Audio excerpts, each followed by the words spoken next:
Hello friend, मैं doctor Jitendra Mohan भट्टा, जौनपुर। आज हम लोग फास्फोरस 30 या 200 के रोग के बारे में डिस्कस कर रहे हैं।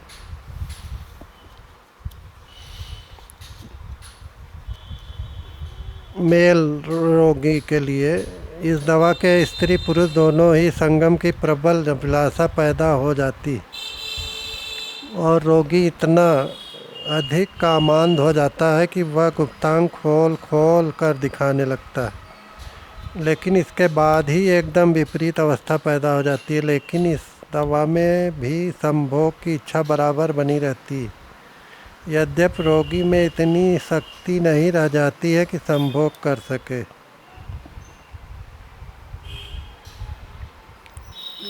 फीमेल में, स्त्रियों में जननेंद्रिय के बारे में इसका एक सामान्य लक्षण इसकी रक्तस्रावी प्रकृति है। यदि मासिक धर्म नहीं होता है तो रोगिणी की नाक या फेफड़ों में खून जाने लगता है। फास्फोरस 30 या 200 में रक्तस्राव होना और संभावित रहता है। गर्भाशय या छाती के कैंसर रोग में भी यह लक्षण पाया जाता है। स्राव यंत्र के विकारों से ग्रस्त रोगियों के लिए भी यह एक अत्यंत श्रेष्ठ औषधि।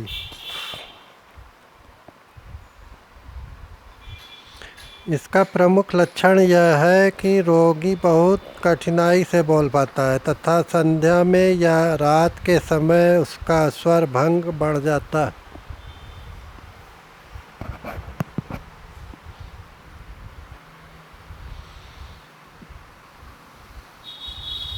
रोगी के स्वर यंत्र में एक प्रकार का दर्द होने लगता है। बोलने से यह दर्द और बढ़ जाता है, इसलिए रोगी बोलना पसंद नहीं करता है। काली खांसी में एकोनाइट 30 और स्पॉन्जिया 30 के साथ से लाभ न होने पर इससे बहुधा आराम आ जाता है। ब्राइनिया फास्फोरस या एकोनाइट फास्फोरस या आर्सेनिक फास्फोरस देने से बहुत लाभ होता है। रोग का आक्रमण फेफड़े की वायुनली और स्वच्छिद्र यंत्र पर होता है। इस प्रकार का विकार उत्पन्न होने पर फास्फोरस 30 या 200 से रोगी को बहुत लाभ होता है। रोग की तीव्रता में कमी से अनुभव होती है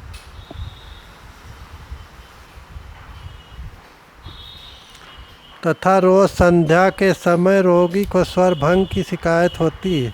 ऐसा प्रतीत होने लगता है कि रोग दोबारा हो जाएगा। इसके भी रोगी को फास्फोरस 30 से या 200 से लाभ होता है। इसमें सल्फर 200, लाइकोपोडियम 200, एंटीमटाड 30 या 200 देने से बहुत लाभ होता है। ब्रोंकाइटिस में, ब्रोंकाइटिस रोग में जब रोगी की कड़ी खांसी आती है, संध्या से अर्ध रात तक खांसी का जोर तेज रहता है तथा बोलने, हंसने और जोर से पढ़ने अर्जेंटम नाइट्रिकम 30 देने से लाभ होता है। सर्दी से बाईं करवट लेने से बढ़ जाता है। रोगी भरसक उसे रोकने की कोशिश करता है क्योंकि खांसने पर उसे तकलीफ महसूस होती है। खांसी आने के साथ रोगी का सारा शरीर कांपने लगता है।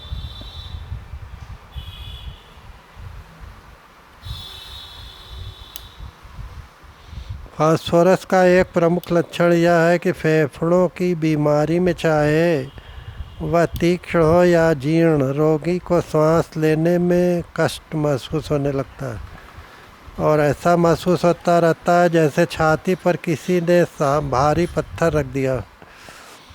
फास्फोरस 30 निमोनिया की एक सर्वश्रेष्ठ दवा है। ब्राइनिया फास्फोरस बारी बारी से आधे घंटे पर लेने से एक गिलास बॉयल्ड गुनगुना पानी में 5 बूंद डाल के बहुत फ़ायदा होता है। परंतु इसमें निमोनिया का हमला दाहिने फेफड़े के नीचे वाले भाग में होता है। यदि फेफड़े के यकृत भाव होने की प्रक्रिया प्रारंभ होने पर इस दवा के लक्षण दृष्टिगोचर हों तो इसका उपयोग करने पर रोगी का बढ़ना रुक जाता है।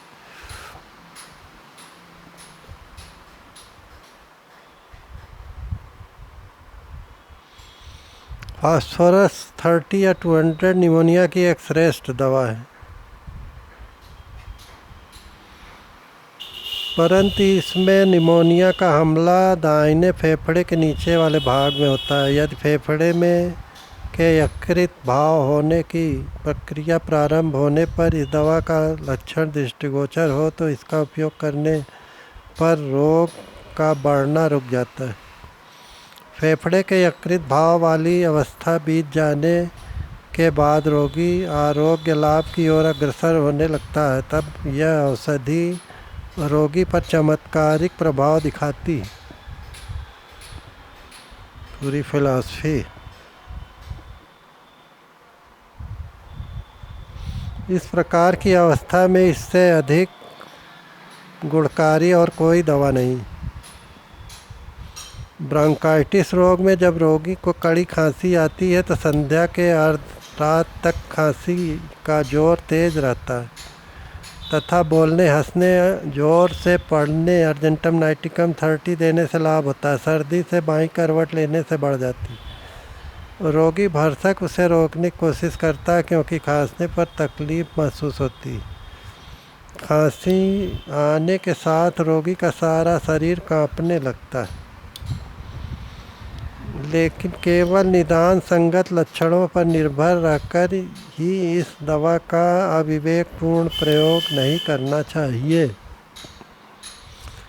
यदि इस दशा में भी यह अन्य औषधियों की अपेक्षा अधिक कारगर सिद्ध हो सकती है। जब यकृत भाव की प्रक्रिया रुक जाती है तब टार्टर इमेटिक एंटीमटार 30 या 200, सल्फर 200, लाइकोपोडियम 200 देने से लाभ होता है। लाइकोपोडियम 200 का भी इस्तेमाल किया जा सकता है। फेफड़े की झिल्ली के प्रदाह में रोगी को बाएं पार्श्व में सुई चुभने की तरह दर्द होता है। फेफड़े की झिल्ली के प्रदाह में रोगी के बाएं पार्श्व में सुई चुभने की तरह से दर्द होता है जो बाईं करवट सोने पर बढ़ जाता है। इस संबंध में यह स्मरण रखना उपयुक्त होगा कि बाईं करवट लेटने पर यह रोग बढ़ता है। टीबी यक्ष्मा रोग की प्रारंभिक अवस्था में रोगी को खांसी, वक्ष में दबाव और दुर्बलता अनुभव होती। इस अवस्था में यह औषधि विशेष लाभ करती है। रोगी की बढ़ी हुई अवस्था में भी यह मैंने इस औषधि से रोगियों को लाभ होते देखा। यदि ऊंची पोटेंसी में इसकी एक मात्रा का उपयोग कर लिया जाए और दोबारा यह दवा न दी जाए तो रोग पर नियंत्रण पाने में बहुत मदद मिलती है, लेकिन निम्न क्रम में और बार बार इस्तेमाल करने पर रोग भयंकर रूप से बढ़ भी सकता है।